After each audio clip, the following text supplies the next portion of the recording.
மீனா பாண்டியனிடம் ஒரு முக்கியமான விஷயத்தை பற்றி பேச வேண்டும் என்று கூறி அவரை வீட்டிற்கு வரவழைக்கிறார். முதலில் பாண்டியன் தயங்கினாலும் செந்தில் பெரிய பிரச்சனையில் சிக்கப்போவதாக மீனா சொன்னதை கேட்டு பதறிப்போய் வீட்டிற்கு வருகிறார். சரவணனிடம் கடையை பார்த்துக்கொள்ளச் சொல்லிவிட்டு வரும் பாண்டியன் அங்கு வந்து மீனாவை கோபமாக பார்க்கிறார். அப்போது மீனா வீட்டில் செந்திலின் கபோர்டில் கட்டுக்கட்டாக பணம் இருப்பதை பார்த்து அதிர்ச்சியடைந்ததை சொல்கிறார். செந்திலுக்கு சம்பளம் வங்கிக் கணக்கில்தான் வருகிறது என்றும் அந்த பணம் அப்படியே இருக்கும்போது இவ்வளவு ரொக்கப்பணம் எப்படி வந்தது என்ற சந்தேகத்தையும் எழுப்புகிறார். செந்தில் லஞ்சம் வாங்குகிறாரோ என்ற அச்சத்தில் விஷயம் பெரிதாவதற்கு முன்பே பாண்டியனிடமும் கோமதியிடமும் இதை தெரியப்படுத்துகிறார். செந்திலை பாண்டியன் வீட்டிற்கு வரவழைத்து கோபமாக கேட்கிறார்.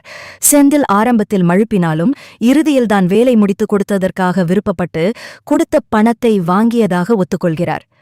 மற்றவர் செய்யப்போகும் வேலைக்குச் சேர வேண்டிய பணம் எனக்கு கிடைப்பதில் என்ன தவறு என்றும் பாண்டியனுக்கு தர வேண்டிய 10 லட்சம் ரூபாயை திருப்பித் தரவே இந்த பணத்தை வாங்கினேன் என்றும் நியாயப்படுத்துகிறார். மேலும் அரசு வேலையில் வரும் சம்பளத்தை மட்டும் வைத்து பெரிய ஆளாக முடியாது என்று வாதிடுகிறார். மீனாவும் கோமதியும் செந்திலை கடுமையாக கண்டிக்கின்றனர். லஞ்சம் வாங்குவது நாளைக்குச் சிறைக்குச் செல்லும் நிலைமையை உருவாக்கும் என்றும் நேர்மையற்ற பணம் நிம்மதியை கெடுக்கும் என்றும் மீனா எச்சரிக்கிறார். ஆனால் செந்தில் இந்த யோசனையை மீனாவின் அப்பாதான் கொடுத்தார் என்ற உண்மையை உடைக்கிறார். காரு பேங்களா என செட்டில் ஆக வேண்டுமானால் இதெல்லாம் செய்ய வேண்டும் என்று மாமனார் சொன்னதாக செந்தில் கூறியதைக் கேட்டு மீனா அதிர்ச்சியடைகிறார். தன் தவறை மறைக்க முயலும் செந்தில் பதிலுக்கு மீனாவின் மீது பாய்கிறார். கோமதிக்கும் பாண்டியனுக்கும் தெரியாமல் மயிலை வீட்டிற்கு அழைத்து வந்து தங்க வைத்த விஷயத்தை போட்டுக் கொடுக்கிறார். இதனால் கோமதி மீனாவிடம் விளக்கம் கேட்க குடும்பத்திற்குள் இருந்த பிரச்சினை இப்போது மீனாவுக்கும் செந்திலுக்கும் இடையிலான மோதலாக மாறுகிறது. இந்தச் சூழலில் மீனா தன் அப்பாவின் தவறான வழிகாட்டுதலால் செந்தில் மாறுவதை தடுத்து நிறுத்த என்ன செய்வார் என்று பார்ப்போம். பாண்டியன் மற்றும் கோமதி இருவருமே செந்தில் சொன்னதைக் கேட்டு அதிர்ச்சியில் உறைகின்றனர். தன் தந்தைதான் இப்படி ஒரு தவறான ஆலோசனையைச் சொன்னார் என்பதை மீனாவால் ஜீரணிக்கவே முடியவில்லை. செந்தில் தொடர்ந்து மீனாவைச் சாடுகிறார். நீ மட்டும் என்ன உத்தமி மாதிரி பேசிட்டு இருக்க? அத்தைக்கும் மாமாவுக்கும் தெரியாம மயிலை வீட்டுக்கு கூட்டிட்டு வந்தது தப்பு இல்லையா? நீ ஒரு தப்பு பண்ணுவ, அதை நான் கண்டுக்காம விடணும். ஆனா நான் பண்றத மட்டும் இங்க வந்து ஊதி பெருசாக்குவியா என்று எகிறுகிறார். இதனால் ஆத்திரமடைந்த கோமதி, மீனா பண்ணது ஒரு உயிரை காப்பாத்துற விஷயம்டா. ஆனா நீ பண்றது உன் கௌரவத்தையும் இந்த குடும்பத்தோட மானத்தையும் கப்பல் ஏத்துற விஷயம். அந்த பணம் நமக்கு தேவையில்ல. இப்பவே அந்த பணத்தை எங்கிருந்து எடுத்தியோ அங்கேயே கொண்டு போய் கொடுத்துட்டு வந்துரு என்று கடுகடுக்கிறார். பாண்டியன் இடைமறித்து, மீனா, உங்கப்பா இப்படி சொன்னது நிஜமா இருந்தா அது ரொம்ப தப்புமா. ஆனா என் பையன் இன்னைக்கு பணத்துக்காக ஆசைப்பட்டு இவ்ளோ தூரம் பேசுறான்னா அதுக்கு காரணம் நான் கேட்ட அந்த 10 லட்சம் பணம்தான். எனக்கு உன் லஞ்ச பணம் வேணாம்டா, கௌரவமா வாழணும்னு நினைச்சேன். ஆனா என் பையனை இப்படி ஒரு வழிக்கு தள்ளிட்டேனே என்று மனமுடைந்து பேசுறார்.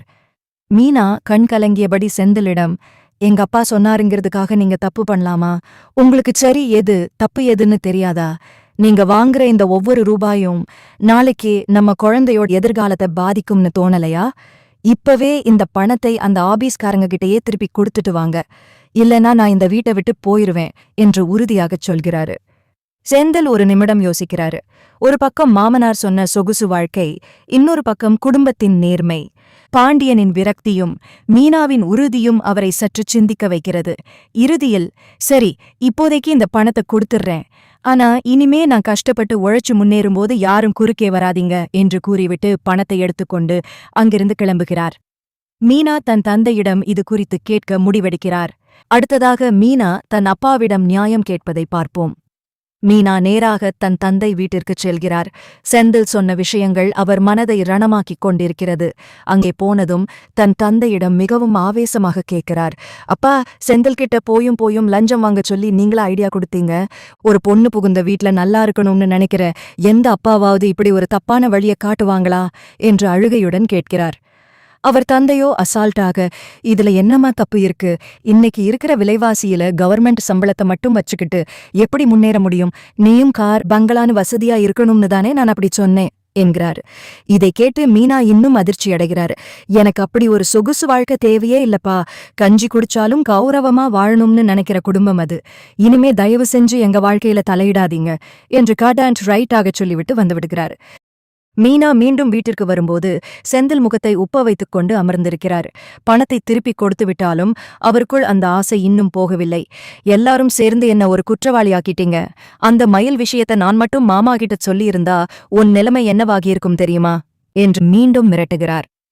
பாண்டியன் அங்கே வந்து, இங்க பாருடா செந்தில், மீனா பண்ணது ஒரு மனிதாபிமான உதவி. ஆனா நீ பண்ணது சட்டப்படி குற்றம். இன்னைக்கு மீனா இதைச் சொல்லலைனா நாளைக்கு ஏசிபி வந்து உன்னை தூக்கிட்டு போகும்போது நாங்க எல்லாரும் தெருவுல தான் நின்னிருப்போம். உன் பொண்டாட்டி உன்னை திருத்த நினைக்கிறாளே தவிர உன்னை வீழ்த்த நினைப்பவள் இல்லை என்று செந்திலுக்கு புரிய வைக்கிறார். கோமதியும், இனிமே இந்த வீட்ல காசு பணம் பத்தி யாரும் பேசக்கூடாது, வர்ற சம்பளத்துல நிம்மதியா வாழ பழகுங்க என்று பஞ்சாயத்தை முடிக்கிறார். செந்தில் அமைதியாகி போனாலும் மயில் விஷயத்தை அவர் பாண்டியனிடம் சொல்லாமல் விட்டது மீனாவிற்கு ஒரு பக்கம் நிம்மதியை தந்தாலும் செந்திலின் மனமாற்றம் முழுமையாக நிகழ்ந்ததா என்ற சந்தேகம் அவருக்குள் இருந்து கொண்டே இருக்கிறது. அடுத்ததாக செந்தில் உண்மையிலேயே திருந்திவிட்டாரா அல்லது ரகசியமாக தன் மாமனார் பேச்சை கேட்கப் போகிறாரா என்று பார்ப்போம். மீனா தன் அப்பாவிடம் பேசிவிட்டு திரும்பிய பிறகு செந்தில் சற்று அமைதியாக இருந்தாலும் அவர் மனதிற்குள் ஏதோ ஒரு திட்டம் ஓடிக்கொண்டே இருக்கிறது. பாண்டியன் மற்றும் கோமதியின் அறிவுரைகள் அவருக்கு பெரியதாக படவில்லை. மாறாக தான் சம்பாதிக்கும் வழியை மீனா தடுத்துவிட்டாரே என்ற ஆத்திரம் மட்டும் அடிமனதில் தங்கிவிடுகிறது.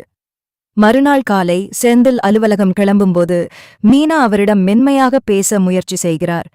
என்னங்க, நேத்து நடந்ததை நினைச்சு இன்னும் கோவமா இருக்கீங்களா? நாம நிம்மதியா இருக்கணும்னு தான் நான் அப்படி பண்ணேன் என்கிறார்.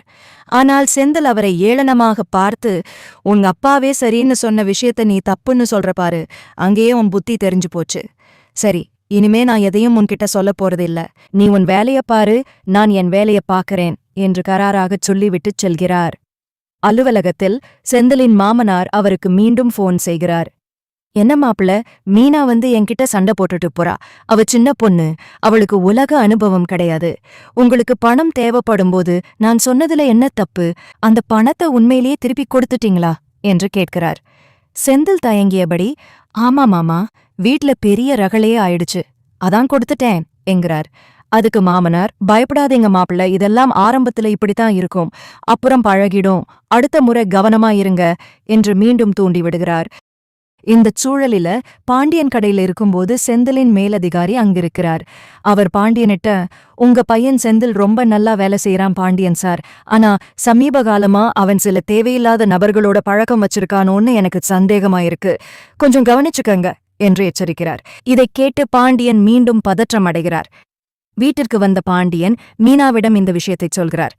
மீனா, செந்தில் இன்னும் முழுசா திருந்தன மாதிரி தெரியலமா, அவன் ஆபீஸ்ல ஏதோ தப்பு நடக்கிறதா சொல்றாங்க, நாம தான் அவனை எந்நேரமும் கண்காணிச்சுட்டே இருக்கணும் என்கிறார். இதைக் கேட்ட மீனா செந்தில் தெரியாமல் மறைத்து வைத்திருக்கும் மற்றொரு ரகசியத்தை கண்டுபிடிக்க முடிவெடுக்கிறார். செந்தில் மீண்டும் லஞ்சம் வாங்க திட்டமிடுகிறாரா அல்லது மீனா அவரை தடுத்து நிறுத்துவாரா? பொறுத்து இருந்து பார்ப்போம். வீடியோ பிடிச்சி இருந்தா லைக் பண்ணுங்க, கமெண்ட் பண்ணுங்க, மறக்காம நம்ம சேனலை சப்ஸ்கிரைப் பண்ணுங்க.